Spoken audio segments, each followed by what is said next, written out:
उदयन गुहा के काफिले पर हमला हुआ है। गाड़ी में तोड़फोड़ करने की खबर है। मंत्री उदयन गुहा की गाड़ी में तोड़फोड़ की गई है। नाराज टीएमसी कार्यकर्ताओं ने रोड को जाम कर दिया है और बीजेपी कार्यकर्ताओं पर मंत्री उदयन गुहा के काफिले पर हमले का आरोप है। उदयन ने केंद्रीय मंत्री निशित प्रामाणिक के समर्थकों पर हमले का आरोप लगाया है और पुलिस से शिकायत भी की है। इस वक्त तस्वीरें आप देख पा रहे हैं। पश्चिम बंगाल के एक मंत्री के काफिले पर हमला हुआ है और उदयन गुहा जो कि मंत्री हैं टीएमसी में, उनके काफिले पर हमला हुआ है और आरोप उन्होंने लगाया है बीजेपी कार्यकर्ताओं पर।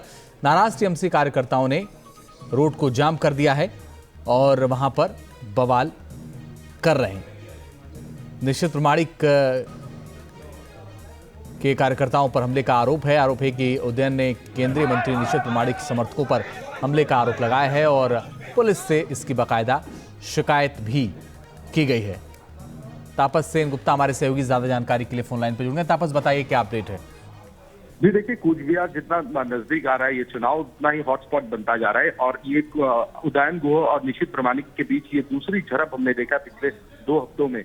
और आज घुंघुडंगा बोल के एक इलाका है जहां उदयन गुहा जहां से गुजर रहे थे, कूच बिहार से दिनहाटा लौट रहे थे, तो उसी दौरान निशित प्रामाणिक के नेतृत्व में बीजेपी की एक रैली जा रही थी और ये आरोप लगाया जा रहा है तृणमूल कांग्रेस की ओर से कि उस बीजेपी के रैली से पथराव किया गया था गाड़ी के ऊपर, जिसकी वजह से गाड़ी के शीशे टूट गए और उसके बाद टीएमसी और बीजेपी समर्थक एक दूसरे पर हमलावर हो गए और जमकर एक दूसरे की मारपीट किया और जिसमें टीएमसी कार्यकर्ता एक जख्मी हो गए, उन्हें अस्पताल ले जाया गया। फिलहाल वहां पर काफी तादाद में सेंट्रल फोर्स और पुलिस वहां पर मौजूद है। तो टीएमसी इस समय वहां पर विरोध प्रदर्शन कर रही है। रास्ते में उदयन गुहा का कहना है कि उनको बार बार टारगेट किया जा रहा है निशित प्रामाणिक की ओर से और निशित प्रामाणिक को भी देखा गया है कि किस तरीके से सेंट्रल फोर्स के साथ वो बचते हुए वहां से निकल रहे थे। यानी स्थिति काफी गंभीर बनी हुई है यहाँ पर और ममता बनर्जी भी आज जलपाईगुड़ी पहुंच रही, तो अब देखना ये होगा कि ममता बनर्जी क्या कुछ कहती है इस झड़प को लेकर। लेकिन पिछले कुछ सालों से हमने देखा है कि जब से निशित प्रामाणिक बीजेपी के खेमे में गए हैं तब से लेकर आज तक भी निशित प्रामाणिक और उदयन गुहा के बीच इस तरह की तनाव कोई नई बात नहीं है। और एक बार फिर 2 हफ्ते के बीच में इस तरह की दूसरी घटना जो सामने आई है, जिसको लेकर चुनाव आयोग की रिपोर्ट मांगी है राज्य प्रशासन से, डिस्ट्रिक्ट प्रशासन से मांगी है। लेकिन स्थिति इस समय काबू करने की जीतोड़ कोशिश पुलिस की ओर से की जा रही है। गाड़ी में तोड़फोड़ करने की खबर है। मंत्री उदयन गुहा की गाड़ी में तोड़फोड़ की गई है। नाराज टीएमसी कार्यकर्ताओं ने रोड को जाम कर दिया है और बीजेपी कार्यकर्ताओं पर मंत्री उदयन गुहा के काफिले पर हमले का आरोप है। उदयन ने केंद्रीय मंत्री निशित प्रामाणिक के समर्थकों पर हमले का आरोप लगाया है और पुलिस से शिकायत भी की है। इस वक्त तस्वीरें आप देख पा रहे हैं। पश्चिम बंगाल के एक मंत्री के काफिले पर हमला हुआ है और उदयन गुहा जो कि मंत्री हैं टीएमसी में, उनके काफिले पर हमला हुआ है और आरोप उन्होंने लगाया है बीजेपी कार्यकर्ताओं पर।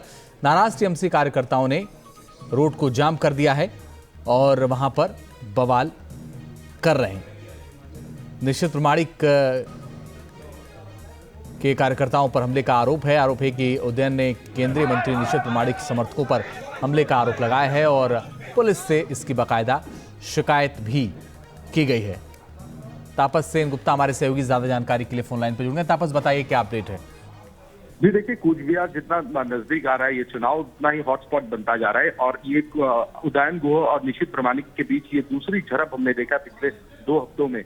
और आज घुंघुडंगा बोल के एक इलाका है जहां उदयन गुहा जहां से गुजर रहे थे, कूच बिहार से दिनहाटा लौट रहे थे, तो उसी दौरान निशित प्रामाणिक के नेतृत्व में बीजेपी की एक रैली जा रही थी और ये आरोप लगाया जा रहा है तृणमूल कांग्रेस की ओर से कि उस बीजेपी के रैली से पथराव किया गया था गाड़ी के ऊपर, जिसकी वजह से गाड़ी के शीशे टूट गए और उसके बाद टीएमसी और बीजेपी समर्थक एक दूसरे पर हमलावर हो गए और जमकर एक दूसरे की मारपीट किया और जिसमें टीएमसी कार्यकर्ता एक जख्मी हो गए, उन्हें अस्पताल ले जाया गया। फिलहाल वहां पर काफी तादाद में सेंट्रल फोर्स और पुलिस वहां पर मौजूद है। तो टीएमसी इस समय वहां पर विरोध प्रदर्शन कर रही है। रास्ते में उदयन गुहा का कहना है कि उनको बार बार टारगेट किया जा रहा है निशित प्रामाणिक की ओर से और निशित प्रामाणिक को भी देखा गया है कि किस तरीके से सेंट्रल फोर्स के साथ वो बचते हुए वहां से निकल रहे थे। यानी स्थिति काफी गंभीर बनी हुई है यहाँ पर और ममता बनर्जी भी आज जलपाईगुड़ी पहुंच रही, तो अब देखना ये होगा कि ममता बनर्जी क्या कुछ कहती है इस झड़प को लेकर। लेकिन पिछले कुछ सालों से हमने देखा है कि जब से निशित प्रामाणिक बीजेपी के खेमे में गए हैं तब से लेकर आज तक भी निशित प्रामाणिक और उदयन गुह के बीच इस तरह की तनाव कोई नई बात नहीं है। और एक बार फिर 2 हफ्ते के बीच में इस तरह की दूसरी घटना जो सामने आई है, जिसको लेकर चुनाव आयोग की रिपोर्ट मांगी है राज्य प्रशासन से, डिस्ट्रिक्ट प्रशासन से मांगी है। लेकिन स्थिति इस समय काबू करने की जीतोड़ कोशिश पुलिस की ओर से की जा रही है।